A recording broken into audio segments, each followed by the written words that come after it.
warahmatullahi wabarakatuh. Selamat siang.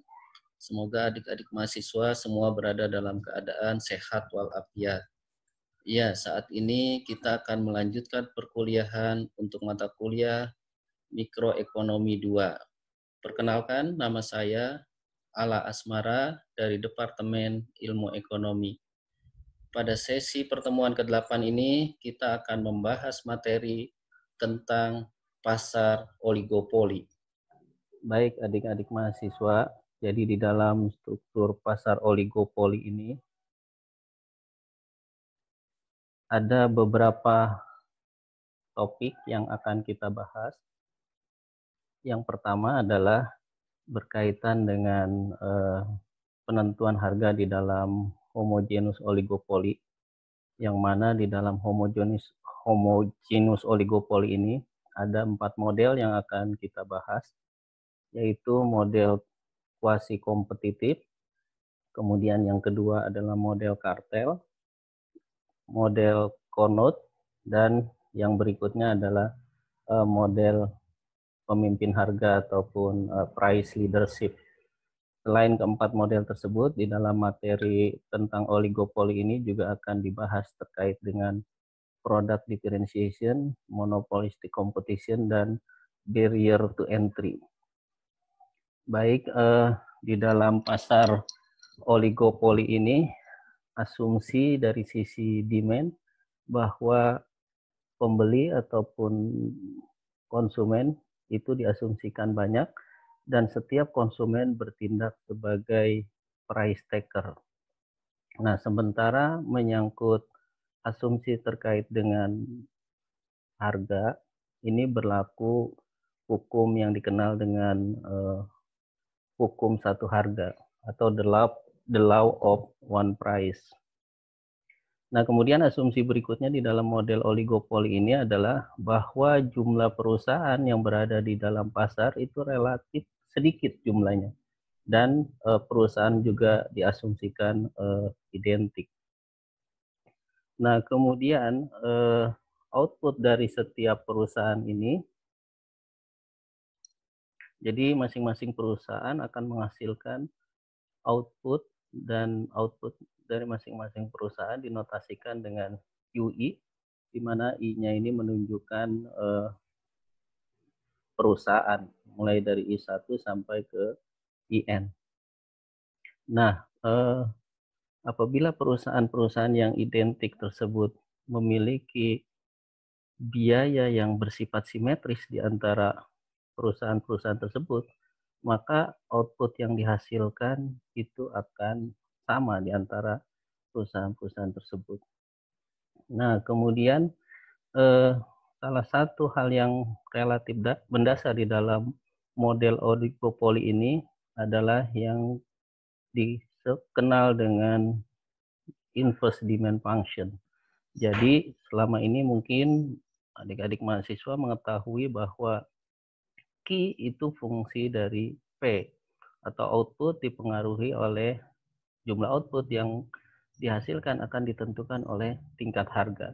Nah, di dalam model oligopoli ini justru sebaliknya, bahwa harga itu akan ditentukan oleh jumlah output yang dihasilkan. Nah, di mana output tersebut tentunya adalah penjumlahan dari output masing-masing perusahaan yang ada di dalam industri oligopoli tersebut. Nah, untuk maksimisasi keuntungan bagi perusahaan-perusahaan yang ada di dalam oligopoli, secara umum fungsi keuntungannya adalah total penerimaan dikurangi dengan total biaya, seperti itu. Nah, jadi kita bisa lihat di sini bahwa fungsi keuntungan dari perusahaan KI itu sama dengan P dikali QI dikurangi dengan TCI. Nah, secara lebih detail bisa dituliskan bahwa PI sama dengan fungsi dari Q1 plus Q2 sampai dengan Qn dikali QI dikurangi TCI. Nah, jadi pada prinsipnya bahwa fungsi keuntungan itu tidak lain adalah TR dikurangi dengan TC. Ya, baik. Jadi di dalam pasar oligopoli ini ada 4 model yang akan kita bahas. Yang pertama adalah model kuasi kompetitif. Nah, di mana di dalam model kuasi kompetitif ini diasumsikan bahwa perusahaan itu bertindak sebagai penerima harga atau price taker. Nah, jadi dalam hal ini P atau harga itu diperlakukan sebagai sesuatu yang bersifat tetap atau fix. Nah, model yang kedua adalah model kartel yang mengasumsikan bahwa perusahaan dapat bergabung, dapat berhimpun di dalam menentukan jumlah output dan tingkat harga. Nah, yang model ketiga adalah model Carnot, mengasumsikan bahwa perubahan output pada perusahaan ke I itu tidak mempengaruhi jumlah output yang dihasilkan oleh perusahaan ke J. Atau dengan kata lain bahwa delta QJ per delta QI sama dengan 0. Nah, berbeda dengan 3 model yang sudah dijelaskan tadi, untuk model conjectural variation justru mengasumsikan bahwa perubahan output dari suatu perusahaan akan mempengaruhi output perusahaan yang lain. Nah, jadi dengan demikian delta QJ per delta QI tidak sama dengan 0. Ya, baik, kita menginjak ke model yang pertama, yaitu model kuasi kompetitif. Nah, jadi di dalam model kuasi kompetitif ini sebetulnya mirip dengan model persaingan sempurna. Jadi, setiap perusahaan yang berada di dalam pasar oligopoli tersebut diasumsikan bertindak sebagai price taker.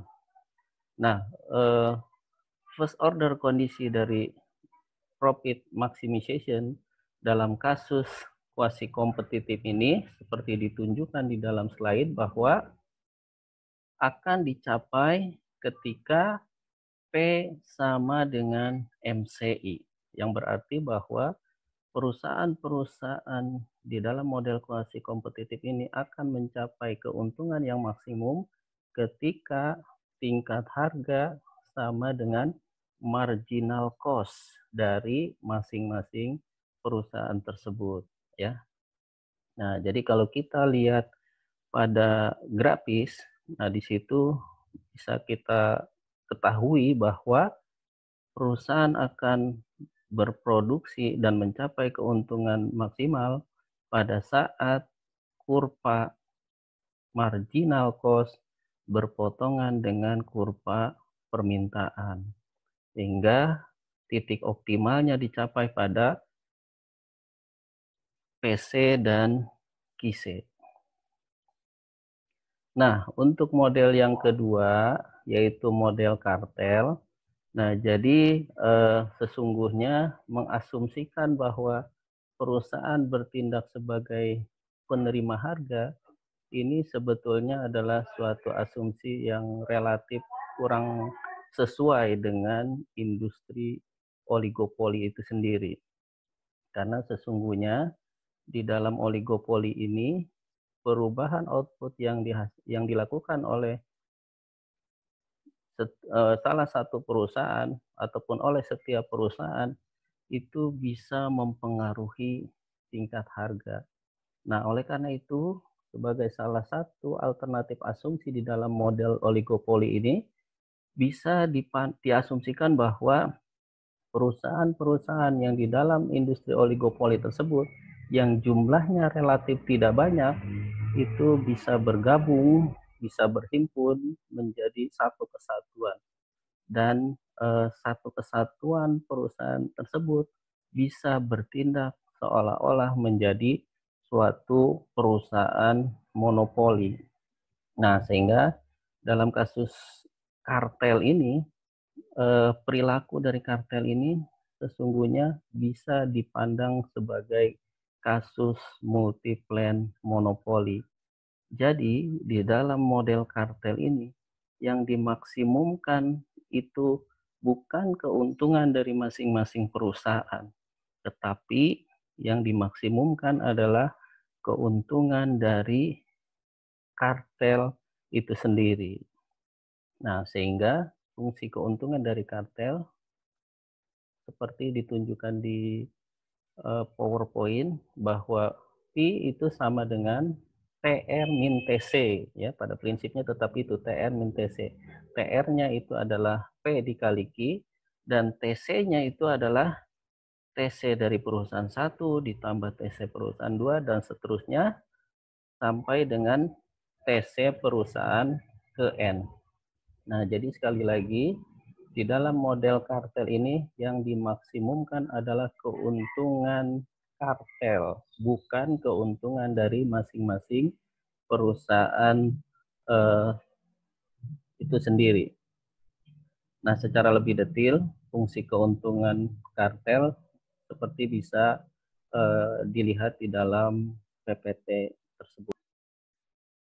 Nah, lebih lanjut tentang model kartel ini, di PPT kita bisa melihat bahwa first order kondisi untuk maksimisasi model kartel ini mensyaratkan bahwa marginal revenue dari kartel sama dengan marginal cost dari setiap perusahaan yang bergabung di dalam kartel tersebut.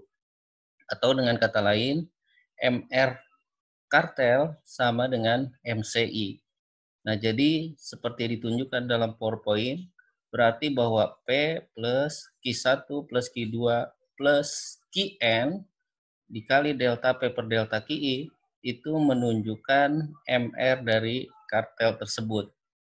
Nah, jadi sekali lagi bahwa di dalam model kartel ini first order condition untuk maksimisasi keuntungan kartel itu akan dicapai ketika MR sama dengan MCI.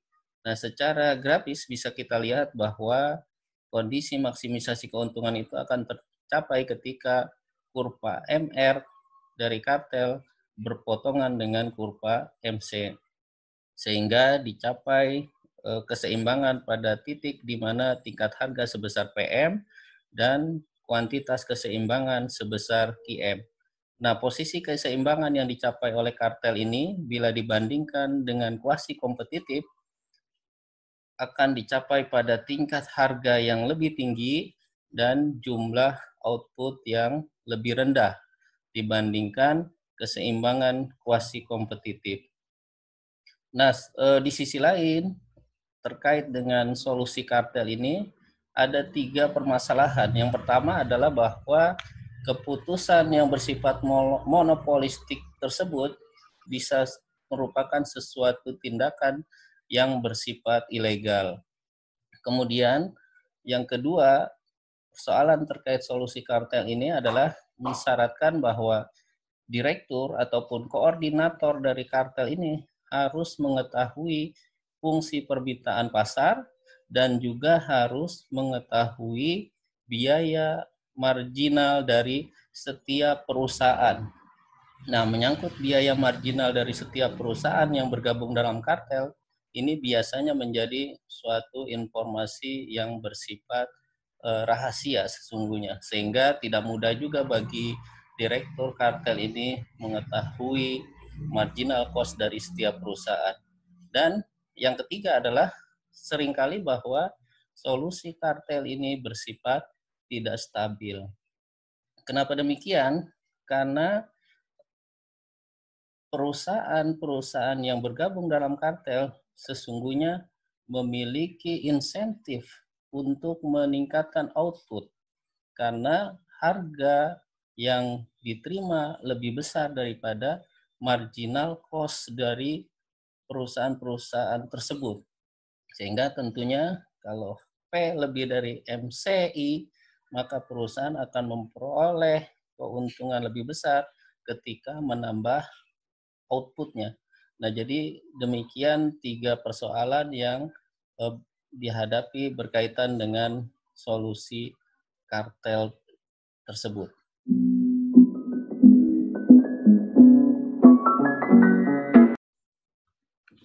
Model berikutnya yang akan kita bahas adalah model Carnot, di mana di dalam model Carnot ini diasumsikan bahwa keputusan perubahan output yang dilakukan oleh suatu perusahaan itu akan mempengaruhi harga, atau ya secara matematis ditunjukkan dengan delta P per delta QI tidak sama dengan 0.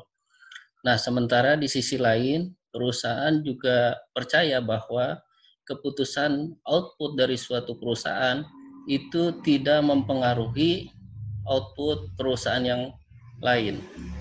Atau secara matematisnya ditunjukkan dengan delta Qj per delta Qi sama dengan 0.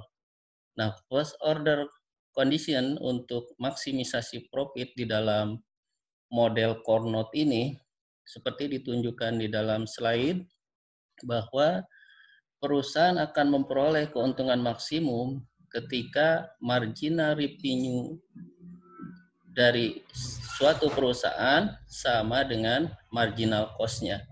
Atau dengan kata lain, MRI sama dengan MCI. Seperti itu. Nah, jadi seperti ditunjukkan di slide, berarti P plus QI dikali delta P per delta QI itu menunjukkan marginal revenue dari suatu perusahaan. Nah, jadi di dalam model Carnot ini, perusahaan mengasumsikan bahwa perubahan output dari suatu perusahaan I itu akan mempengaruhi perubahan total penerimaan atau total revenue hanya melalui perubahan harga di pasar secara langsung. Nah, kemudian bagian berikutnya di dalam model Carnot ini, jadi solusi dari model Carnot ini pada akhirnya nanti akan menghasilkan tingkat output dari masing-masing perusahaan yang lebih besar bila dibandingkan dengan solusi kartel. Nah, sementara kalau dibandingkan dengan solusi kompetitif ataupun kuasi kompetitif, output yang dihasilkan oleh perusahaan di dalam model Carnot ini akan lebih kecil. Nah, ini seperti ditunjukkan di dalam PowerPoint ya, seperti itu. Nah, harga yang diterima oleh perusahaan di dalam model Carnot ini akan lebih tinggi dibandingkan marginal cost-nya. Nah, tetapi keuntungan industri secara total ya di dalam model Carnot ini akan lebih rendah dibandingkan model kartel seperti itu. Nah, kemudian jika jumlah perusahaannya semakin besar di dalam industri oligopoli model Carnot ini, maka tingkat equilibrium yang dicapai akan semakin mendekati kompetitif. Jadi kalau perusahaannya semakin banyak, maka solusi optimalnya akan cenderung semakin mendekati solusi seperti model kompetitif. Nah, ini ada salah satu contoh, misalkan diasumsikan ada 2 orang yang memiliki mata air dan di mana kedua perusahaan tersebut tidak memiliki biaya produksi. Nah, pertanyaannya adalah bagaimana perusahaan-perusahaan tersebut memutuskan terkait dengan berapa banyak yang harus disuplai ke pasar. Kalau misalkan fungsi permintaan yang dihadapinya seperti yang ditunjukkan di slide bahwa Q sama dengan Q1 plus Q2 sama dengan 120 min P, nah maka kalau persoalan ini diselesaikan dengan pendekatan kuasi kompetitif, maka akan dicapai hasil bahwa harga pasar itu akan 0 ya, seperti itu. Karena kita tahu bahwa dalam model kuasi kompetitif itu equilibriumnya tercapai ketika P sama dengan MC. Nah, karena kedua pemilik mata air tersebut tidak mengeluarkan biaya, tidak ada biayanya, berarti MC-nya juga adalah 0. Jadi dengan demikian harga pasarnya sama dengan 0. Nah, ketika P-nya sama dengan 0, maka Q yang dicapai adalah sebesar 120. Jadi total demand-nya itu menjadi 120. Nah, kemudian bagaimana pembagian total demand sebanyak 120 itu di antara kedua perusahaan ini? Nah, ini sifatnya adalah indeterminate.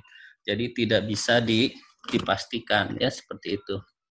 Nah, kemudian kalau persoalan ini kita selesaikan dengan model kartel, nah, maka fungsi keuntungan dari kartel itu seperti ditunjukkan dalam slide bahwa V sama dengan P dikali Q sama dengan 120 Q min Q kuadrat.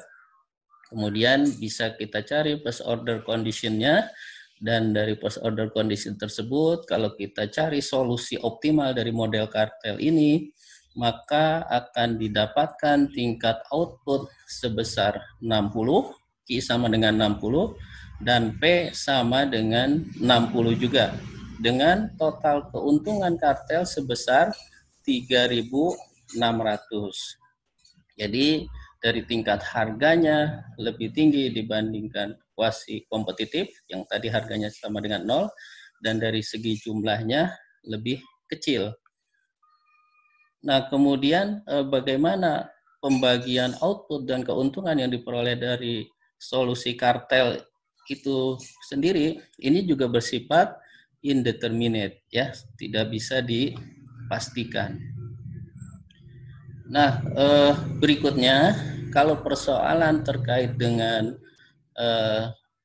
kasus ini diselesaikan dengan model Carnot, nah maka kita bisa menuliskan fungsi keuntungan ataupun fungsi penerimaan dari masing-masing perusahaan seperti ditunjukkan di dalam slide, dan dari masing-masing fungsi keuntungan perusahaan tersebut kita bisa cari first order condition-nya untuk masing-masingnya, dan persamaan pada first order condition di dalam model Carnot ini yang dikenal dengan fungsi reaksi. Jadi sebetulnya fungsi reaksi ini menunjukkan bagaimana setiap perusahaan bereaksi, berespon terhadap output dari perusahaan yang lain, ya, seperti itu. Nah, kemudian di dalam keseimbangannya nanti setiap perusahaan harus memutuskan output sesuai dengan bagaimana dia memperkirakan ataupun perusahaan memperkirakan output dari perusahaan yang lain.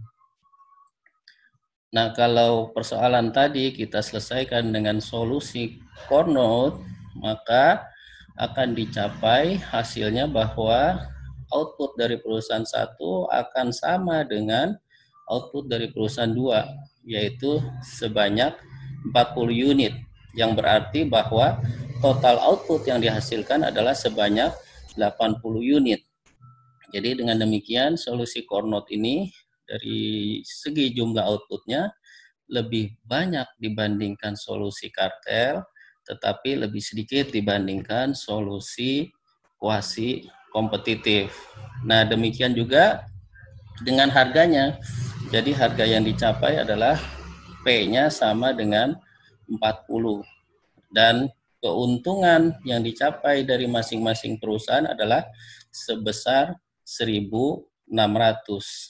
Nah, kalau kita bandingkan dengan kartel tadi, keuntungan totalnya adalah sebesar 3.600. Dengan Carnot berarti total keuntungan industri itu sebesar 3.200. Seperti itu. Nah, jadi sekali lagi bahwa keseimbangan yang dicapai dengan model Carnot ini akan berada di antara model kuasi kompetitif dan model kartel.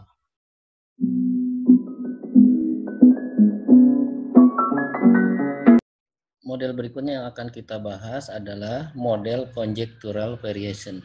Nah, karena di dalam pasar oligopoli ini jumlah perusahaan yang ada relatif sedikit, maka kita bisa berekspektasi bahwa akan ada interaksi antar perusahaan-perusahaan tersebut. Nah, oleh karena itu, concern terhadap adanya interaksi antar perusahaan itu bisa dimasukkan di dalam model yang kita kenal dengan conjectural variation model ini.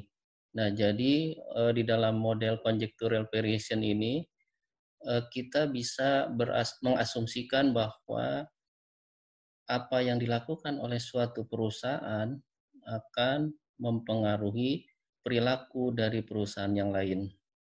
Jadi, concern-nya adalah pada asumsi terkait nilai delta Qj per delta Qi. Oleh karena nilai delta Qj per delta Qi ini bersifat spekulatif, maka model yang didasarkan kepada variasi asumsi tentang nilai tersebut ini dikenal dengan model conjectural variation. First order condition untuk maksimisasi keuntungan dari model conjectural variation ditunjukkan pada slide.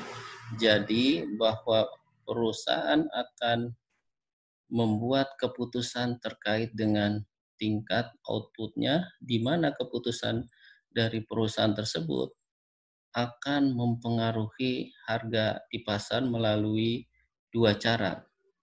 Perubahan output akan secara langsung mempengaruhi harga dan juga secara tidak langsung mempengaruhi perubahan harga pasar, yaitu dengan terlebih dahulu mempengaruhi output dari perusahaan lain.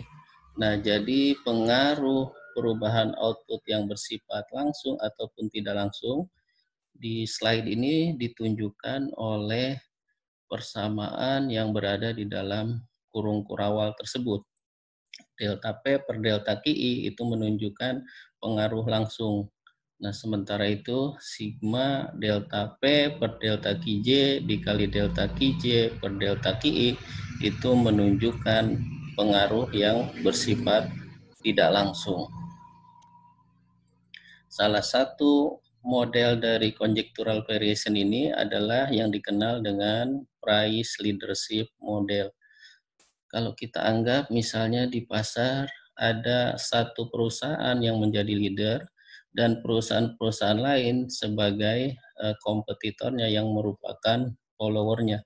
Jadi untuk perusahaan kedua sampai ke N yang merupakan follower ini akan bertindak sebagai price taker. Sementara perusahaan satu bertindak sebagai price leader. Nah, jadi perusahaan satu yang merupakan pemimpin harga akan memiliki fungsi reaksi yang lebih kompleks dengan dia memasukkan fungsi reaksi dari perusahaan followernya. Nah, ini kita bisa lihat di slide ada permintaan yang ditunjukkan oleh kurva demand, kemudian ada kurva SC yang merepresentasikan suplai dari perusahaan follower. Nah, kemudian di gambar yang sebelah kanan bisa dilihat bahwa ketika kurva SC berpotongan dengan kurva demand, yaitu pada tingkat harga sebesar P1. Nah, jadi untuk tingkat harga sebesar P1 atau lebih tinggi, maka perusahaan leader tidak akan menjual outputnya sama sekali. Nah, sementara itu ketika harganya sebesar P2 atau lebih rendah, maka semua demand pasar itu menjadi demand bagi perusahaan leader itu sendiri.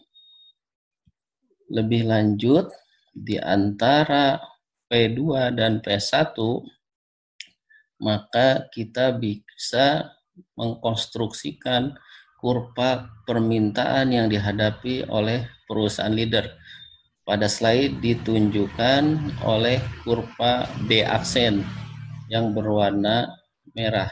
Kemudian dari kurva permintaan leader tersebut juga bisa diturunkan MR-nya, yaitu yang ditunjukkan oleh kurva berwarna merah MR aksen. Nah, kalau kemudian perusahaan leader tersebut memiliki fungsi biaya di MC aksen, maka perusahaan leader tersebut akan menentukan titik optimalnya, yaitu ketika MR aksen berpotongan dengan MC aksen. Sehingga akan ditetapkan harga oleh perusahaan leader pada tingkat sebesar PL dan kuantitas outputnya sebesar QL, seperti itu. Nah, pada tingkat harga sebesar PL, maka total permintaan yang dihadapi oleh perusahaan leader dan perusahaan follower itu sebesar QT. Nah, jadi permintaan sebesar QT itu akan disuplai oleh perusahaan leader sebesar QL dan oleh perusahaan follower sebesar QC. Jadi total output industri itu sama dengan QC plus QL. Nah, tetapi di dalam model price leadership ini tidak menjelaskan bagaimana suatu perusahaan itu bisa menjadi perusahaan leader. Dan juga di dalam model ini tidak dijelaskan terkait dengan apa yang akan terjadi jika perusahaan followernya men-challenge perusahaan leader tersebut. Jadi model ini sebetulnya salah satu model dari conjectural variation yang menjelaskan tentang perilaku dari pricing.